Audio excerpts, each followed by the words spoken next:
तो हेलो दोस्तों, मैं हूं आपका दोस्त और होस्ट सुनील और आप सुन रहे हैं सुनील हॉरर स्टोरी। कहानी को देखने से ज़्यादा सुनने में मज़ा आता है, तो अपने हेडफोन लगा लीजिए। आज की कहानी बहुत ही डरावनी और ख़तरनाक होने वाली है। दोस्तों, आज की कहानी का नाम है जिन। दोस्तों, जिन का साया। तो दोस्तों, कहानी शुरू करने से पहले आप चैनल को सब्सक्राइब कर लें और अगर आपको कहानी अच्छी लगे तो आप लाइक कर देना। तो दोस्तों, बिना देरी के कहानी को शुरू करते हैं। अहमद को हमेशा से ही हरियाली पसंद थी। उसका घर शहर की भीग दौड़ से दूर एक पुराने बाग के किनारे बसा हुआ था। ये बाग कई सालों पुराना था। ये कोई साधारण बाग नहीं था। ये सैकड़ों साल पुराना और इसके पेड़ इतने घने थे कि दिन में भी सूरज की रोशनी ज़मीन तक मुश्किल से पहुंच पाती थी। लोग कहते थे कि इस बाग में कुछ अजीब सा है, कुछ ऐसा जो रात को सन्नाटे में जाग जाता है। लेकिन अहमद ये सब बातें मजाक लगती थीं। वो एक 22 साल का लड़का था, पढ़ाई में तेज और अपने सपनों को पूरा करने का जुनून रखने वाला। लेकिन उसको क्या पता था कि उसकी ज़िंदगी जल्द ही एक भयानक दृश्य में बदलने वाली थी। एक शाम सूरज डूब रहा था और आसमान लाल नारंगी रंग में डूबा हुआ था। अहमद ने अपने घर के पीछे बाग में टहलने का फैसला किया। उसके पास एक पुरानी किताब थी जो उसे अपने नाना की अलमारी से मिली थी। किताब के पन्ने पीले पड़ चुके थे और उसकी स्याही से लिखी हुई बातें अजीब सी लगती थीं, जैसे कोई प्राचीन सी जुबान हो। उसने सोचा कि शायद ये कोई धार्मिक किताब होगी, लेकिन उसमें कुछ चित्र भी थे, अजीब निशान, काले पत्ते, काले पेड़ के और एक आँख जो हर पन्ने पर बार बार उभरती थी। उसे किताब से थोड़ा सा अजीब सा लगा, लेकिन उत्सुकता ने उसे बाग में ले जाने के लिए मजबूर कर दिया। बाग में कदम रखते ही हवा ठंडी हो गई। पेड़ों की टहनियाँ हल्की हल्की हिल रही थी, मानो कोई धीरे से फुसफुसा रहा हो। अहमद ने किताब खोली और एक पन्ने पर लिखे शब्द को जोर जोर से पढ़ने लगा। उसे शायद महसूस हुआ कि ये कोई दुआ होगी। या मालिक उल मकुल, या रहसन, या रहमान। वह आगे बढ़ा, लेकिन तभी हवा तेज हो गई। पेड़ों के नीचे से एक कंकन सी आवाज़ गूंजी, कोई चीख रहा हो। अहमद ने अपनी किताब बंद की और चारों ओर देखा, लेकिन आसपास कुछ नहीं था, सिर्फ सन्नाटा और अंधेरा जो अब तेजी से फैल रहा था। वह जल्दी जल्दी से घर की ओर मुड़ा, लेकिन तभी उसे लगा कि कोई उसका पीछा कर रहा है। उसने पीछे मुड़कर तुरंत देखा, लेकिन उसके पीछे कुछ भी नहीं था। फिर भी उसकी धड़कन तेज हो गई थी। उसने तेजी से कदम बढ़ाए, लेकिन बाग का रास्ता अब बदल गया था। जो पेड़ पहले सीधे खड़े थे, अब उनके तने टेढ़े मेढ़े से लग रहे थे, जैसे वो उसे घेर रहे हों। तभी उसे एक जोड़ी आंखें दिखी, चमकीली, पीली और इतनी ठंडी कि उसकी रीफ तक सहम गई। वह किताब उसके हाथ से छूट गई और ज़मीन पर गिर गई। उसने तभी जल्दी से किताबें उठाने की कोशिश की, लेकिन जैसे ही उसका हाथ ज़मीन को छुआ, तभी अचानक एक काला सा साया उसके सामने से गुजरा। ये कोई इंसान जैसा नहीं था बिल्कुल भी। ये कुछ और था, कुछ ऐसा जो इंसानी आकृति जैसा था। उसका चेहरा धुंधला सा था। अहमद ने चिल्लाने की कोशिश की, लेकिन उसकी आवाज़ गले में ही अटक गई थी। उस साये ने उसकी ओर देखा और फिर एक भयानक सी हंसी पूरे बाग में गूंजी। अहमद भागा। वह अपनी घर की ओर दौड़ा, लेकिन रास्ता ख़त्म होने का नाम ही नहीं ले रहा था। बाग अब बड़ा होता जा रहा था, ऐसा लग रहा था, और हर कदम के साथ वह साया उसके करीब आता जा रहा था। तभी अचानक उसे दूर से एक और आवाज़ सुनाई दी। कोई उसका नाम पुकार रहा था, अहमद, अहमद। ये उसकी माँ की आवाज़ नहीं थी और ना ही किसी जानने वाले की। ये आवाज़ गहरी और ठंडी थी, और उस आवाज़ में एक अजीब सा लालच था। अहमद रुक गया। उसने देखा कि वही साया, वह जिन उसके सामने खड़ा था। उसकी आंखें अब और चमक रही थीं, और उसके हाथ में अब वही किताब थी जो अहमद से छूट गई थी। साये ने वही किताब खोली और एक शब्द बोला, जो अहमद समझ नहीं सका। लेकिन उसकी आत्मा तक हिल गई। फिर अचानक चारों ओर उसके शब्द बोलते ही अंधेरा छा गया और चारों ओर अंधेरा छाते ही वह नीचे गिर गया। जब अचानक अहमद को होश आया तो वह बागों के बीचों बीच एक पेड़ के नीचे पड़ा था। किताब गायब थी और उसका शरीर अब कांप रहा था और उसके कानों में अब भी वही हंसी गूंज रही थी। उसे पता था कि ये सब क्या था, पर उसे अब ये नहीं पता था कि ये हो क्या रहा है। लेकिन ये बात बिल्कुल साफ थी कि ये एक शुरुआत थी। तो भी उसने उस किताब को छूने की गलती की। लगा कुछ ना कुछ उसने गलत किया है और अब वो साया, वो जिन उसका पीछा नहीं छोड़ने वाला था। अहमद की आंखें खुली तो उसे लगा कि उसका शरीर अब उसका नहीं रहा। उसकी सांसें तेज थी, हाथ पैर सुन्न पड़ चुके थे और चारों तरफ एक गाढ़ा कोहरा छा चुका था। बाग का भी सन्नाटा अब और गहरा हो गया था, लेकिन उस सन्नाटे में एक भयानक सी मौजूदगी थी। वो काला साया जो अब सिर्फ साया नहीं था। अहमद ने उसे साफ देखा था। उसकी लंबी टेढ़ी मेढ़ी आकृति, काले पंखों जैसी छाया और आंखें जो आग की तरह जल रही थी। ये कोई इंसान नहीं, ये एक जिन था। और उसकी हंसी अब और भी करीब से आ रही थी, इतनी करीब कि अहमद के कानों में दर्द होने लगा। तुमने मुझे बुलाया? उसकी आवाज़ इतनी गहरी थी कि ज़मीन फाड़ उठी। वो तू मेरा है। तभी अहमद ने इतना बोलते ही अहमद ने अपने गले से एक चीख निकालने की कोशिश की, लेकिन उसकी आवाज़ दब गई थी और आवाज़ बाहर ही नहीं आ रही थी। जिन ने वो किताब हवा में उड़ाई, वही किताब जो अहमद से छूट गई थी। के पन्ने अब अपने आप पलटने लगे थे और हर पन्ने के काले धुएं में बदलने के साफ दिखाई दे रहे थे।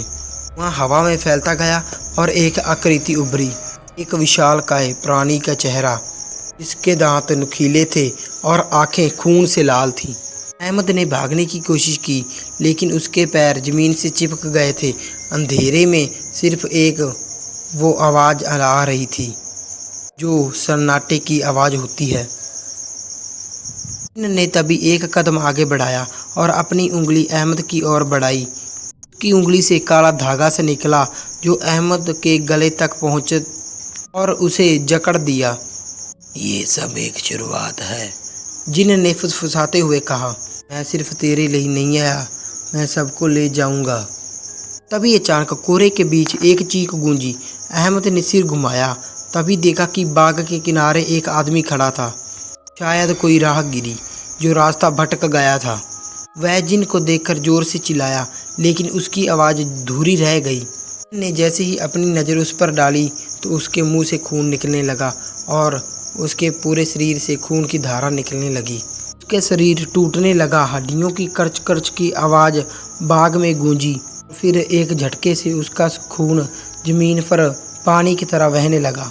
अहमद की आंखों के सामने वह दृश्य ऐसा था कि उसका दिल ही रुक गया था।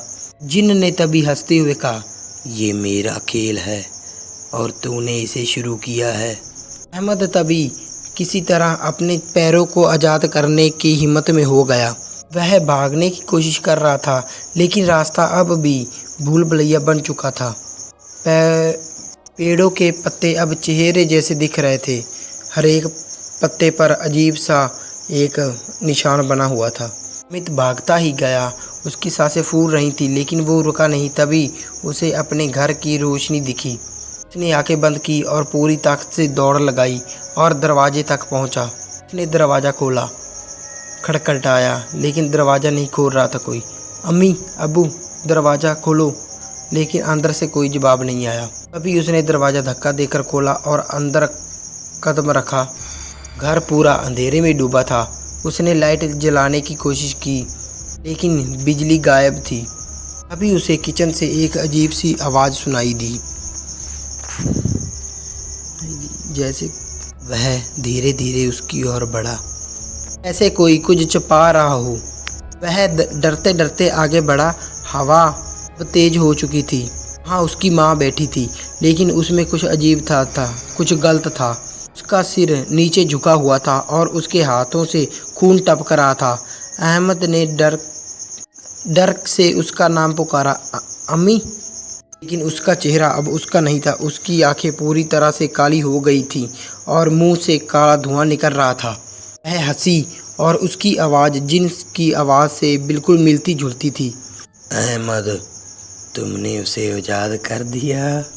अब हम सब उसके हैं। अहमद तुरंत पीछे हटा। तभी उसे अपने पीछे एक ठंडी सी सांस सुनाई दी। तभी उसने मुड़कर देखा तो वही जिन खड़ा था उसके बिल्कुल सामने, और उसके हाथ में एक और किताब थी, लेकिन इस बार उस पर चीनी शब्दों में कुछ लिखा हुआ था। ये मेरा पुराना मालिक था, जिन ने कहा, किताब को हवा में लहराते हुए। चीन की गहराइयों से मैं आया था और मैं अब फिर से आज़ाद हूँ। तेरे खून से अब मैं पूरी ताकत हासिल करूँगा। उसने उसकी ओर तेज कदम बढ़ाया और अहमद का माँ का शरीर उसकी हवा में उड़ने लगा उसके सामने ही। अगले ही पल उसका शरीर दो टुकड़ों में बट गया और खून की बौछार अहमद पर पड़ने लगी। जिन हंसते हुए कहा, अगला नंबर तेरा है।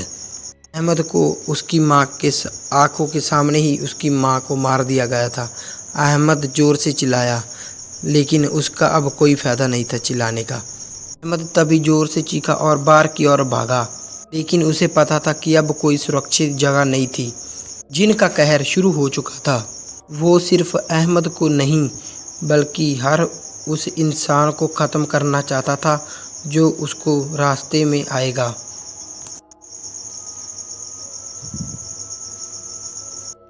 जब अहमद अपने घर के बाहर भागा, लेकिन बाग अब पहले से भी ज़्यादा भयानक लग रहा था। हवा में खून की गंध आ रही थी और उसे हर कदम पर लग रहा था कि ज़मीन उसको नीचे से खींच रही है। वो जिन की हंसी अब हर तरफ से गूंज रही थी, पेड़ों से, हवा से, और यहाँ तक कि उसके दिमाग में यही चल रहा था। वह समझ नहीं पा रहा था कि ये सब क्यों हो और किसके लिए हो रहा है। उसने तो बस एक किताब पढ़ी थी। क्या उसकी गलती इतनी बड़ी थी कि उसकी ज़िंदगी भी नरक बन जाए? तभी वो जिन का साया फिर से उसके सामने प्रकट हुआ। इस बार उसकी आकृति और भी विशाल थी। उसकी काली आंखें अब आग की लपटों की तरह जल रही थी और उसकी आंखों से खून भी टपक रहा था। तो समझता है कि ये सब तेरे लिए है? तभी जिन ने कहा।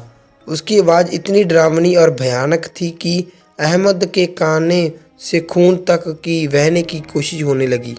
ये मेरा बदला है और तू सिर्फ एक जरिया है बदले का। तभी अहमद ने हिम्मत जुटाकर पूछा, बदला? मैंने तेरा क्या बिगाड़ा है? तू लोगों को क्यों मार रहा है? जिन ने एक ठंडी हंसी हंसी और फिर हवा में एक चमक पैदा हुई। उस चमक में धुंधले चित्र उभरे। प्राचीन चीन के पहाड़, एक विशाल मंदिर और सैकड़ों लोग वो किसी चीज़ की पूजा कर रहे थे। सैकड़ों साल पहले जिन ने शुरू किया। मैं एक शक्तिशाली आत्मा था। चीन के मंदिर में मुझे बुलाया गया था। एक जादूगर ने मुझे अपने कब्जे में करने की कोशिश की। उसने मेरी ताकत को, या कह सकते हैं मेरी शक्तियों को, इंसानों के खिलाफ इस्तेमाल करना चाहा, लेकिन मैंने मना कर दिया। फिर उसने मुझे उसके पास जो किताब थी उसमें कैद कर दिया। वो आत्मा ने मेरी पूरी ज़िंदगी जंजीरों से बांधी रखी, उस किताब ने। ये बात करते करते जिन का चेहरा अब और भी डरावना हो गया था। उसने फिर से आगे कहा, उन्होंने मेरे नाम को मिटा दिया और मेरी शक्तियों को छीन लिया और मुझे सदियों तक अंधेरे में सड़ने के लिए छोड़ दिया। लेकिन हर कैद की एक चाबी होती है और तूने वो चाबी घुमा दी। अहमद, अब मैं आज़ाद हूँ और मैं अब हर उस आदमी का खून, हर एक इंसान का खून बहाऊंगा जिसके खून से मुझे गुलाम बनाया था। ये सिर्फ एक शुरुआत है। मैं इस पूरी दुनिया को जलाकर राख कर दूंगा। अहमद के पैर कांपने लगे। लेकिन मैंने तो कुछ नहीं किया, वो उसने कांपते हुए अहमद ने कहा। अभी जिन ने उसकी ओर देखा और एक भयानक मुस्कान उसके चेहरे पर थी। एक ऐसी मुस्कान जो मृत्यु से भी ठंडी थी।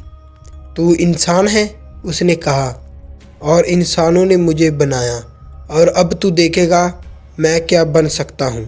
तभी जिन ने अपनी उंगलियां चटकाई और बाग के चारों ओर आग की तेज लपटें उठने लगी। पेड़ जलने लगे, लेकिन उनकी आग सामान्य नहीं थी, वह काली थी और उसमें से चीखें निकल रही थी। उस आग को देखकर ऐसा प्रतीत हो रहा था कि जिन का गुस्सा ही निकल रहा हो। अहमद ने देखा कि बाग के बाहर लोग झटका हो गए थे, शायद पड़ोसी या राहगीर जो ये सब देख रहे थे, लेकिन उनके लिए ये आखिरी गलती साबित हुई। जिन ने हवा में एक चक्कर लगाया और अगले ही पल उन सभी लोगों के शरीर हवा में उड़ने लगे। उनकी चीखें बाग में गूंजी, लेकिन जल्द ही वह चुप हो गईं। जिन ने अपने हाथ फैलाए और उसके शरीर से काला धुआं निकलकर उनके अंदर समाने लगा। जिनकी शक्ति अब बढ़ रही थी, हर मौत के साथ वह और खतरनाक होता जा रहा था। अहमद ने देखा कि जिन का शरीर अब बदल रहा था, उसकी आंखें विशाल और लाल होती जा रही थीं। उसके हाथों में अब नुकीले पंजे उभर आए थे और उसकी आंखों से निकलता वो लाल खून फैलकर नदियां बन रहा था। ये मेरी असली शक्ति है, जिन ने कहा, और ये सभी मरेंगे और ये अभी पूरी नहीं होगी। तेरा खून और इस दुनिया का हर खून। अहमद ने भागने की कोशिश की, लेकिन तभी जिन ने एक भयानक कदम उठाया। उसने जमीन पर अपने पंजे मारे और एक दरार पैदा हुई। उस दरार से काले कुछ प्राणी से निकलने लगे, छोटे छोटे जिन, जिन्हें मुंह में दांत भी जल रहे थे। उनके मुंह से आग निकल रही थी। वह अहमद की ओर बढ़े, लेकिन जिन ने उन्हें कहा, नहीं रुको, ये मेरा शिकार है, तुम आगे जाओ और इस शहर को तबाह कर दो। वह प्राणी हंसते हुए बाग से बाहर निकल गए और कुछ ही पल में शहर से जोर जोर की चीखों की आवाज़ों और लिपटें आगने लगी। दूसरी ओर अहमद अब अकेला खड़ा था, जिन के सामने, जिसकी शक्तियाँ हर पल बढ़ती जा रही थीं। जिन ने तभी कहा, तूने मुझे आज़ाद किया है तो तुम्हें मौका दूंगा।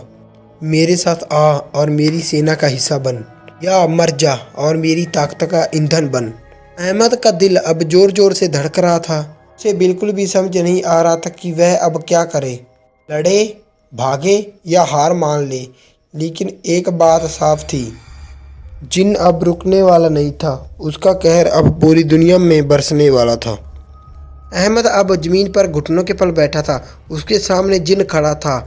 वह एक भयानक और शक्तिशाली, जिसकी शक्ति हर सांस के साथ बढ़ रही थी और दूसरी ओर चीखें हवा में गूंज रही थी। और बाग अब राख और खून से भरा हुआ था। कंकाल पड़े थे जो उस जिन ने इंसानों को आग में जलाकर मार डाला था। जिन के छोटे छोटे जो प्राणी थे वो हर ओर तबाही मचा रहे थे और अहमद के लग रहा था कि अब वह ख़त्म हो चुका है। लेकिन तभी उसे एक आखिरी उम्मीद की किरण दिखाई दी। वही किताब जो अब भी बाग के बीचों बीच पड़ी थी, की हल्की चमक रही थी।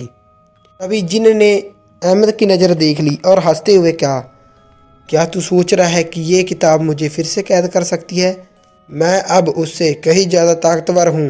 लेकिन अहमद को उसकी बातों में एक झिझक सी सुनाई दी। अहमद ने सोचा कि शायद ये उसका आखिरी मौका है। तभी उसने पूरी हिम्मत जुटाई और किताब की ओर बढ़ा। जिन ने अपने पंजों से उसे रोकने की कोशिश की, लेकिन अहमद किसी तरह झुककर बच गया। उसने किताब उठाई और उसके पन्ने खोल दिए। पन्नों पर वही अजीब से निशान थे, लेकिन अब वो चमक रहे थे। अहमद को कुछ समझ नहीं आया, लेकिन उसने ज़ोर से फिर से पढ़ना शुरू किया, उन शब्दों को जिन्हें वो समझ बिल्कुल नहीं पा रहा था। या हाफिज़, या काहिर, या उसकी आवाज़ काँप रही थी, लेकिन वह रुका बिल्कुल भी नहीं। जिनकी हंसी अब गुस्से में बदल गई। रुक जा नादान, उसने चिल्लाया और उसने एक काला सा तूफान अहमद की ओर भेजा। लेकिन किताब से एक सुनहरी रोशनी निकली जो उस तूफान को रोकने लगी। अहमद को लगा कि उसके अंदर कुछ जाग रहा है, शायद वही ताकत जो किताब में छुपी थी। उसने अब और ज़ोर से पढ़ा और हर शब्द के साथ उसका शरीर सिकुड़ने लगा। उसकी आंखें अब ठंडी पड़ गई थी। उसकी आंखों के से खून बहना भी बंद हो गया था। नहीं नहीं, ये कभी नहीं हो सकता। उसकी आवाज़ अब बिल्कुल कमज़ोर पड़ रही थी। किताबों से निकलती रोशनी ने अब उसे घेर लिया था और एक जोरदार धमाके के साथ वह लड़खड़ाता हुआ और चीखता हुआ फिर से उस किताब के अंदर समा गया। पन्ने अपने आप बंद हो गए और जमीन पर किताब गिर पड़ी।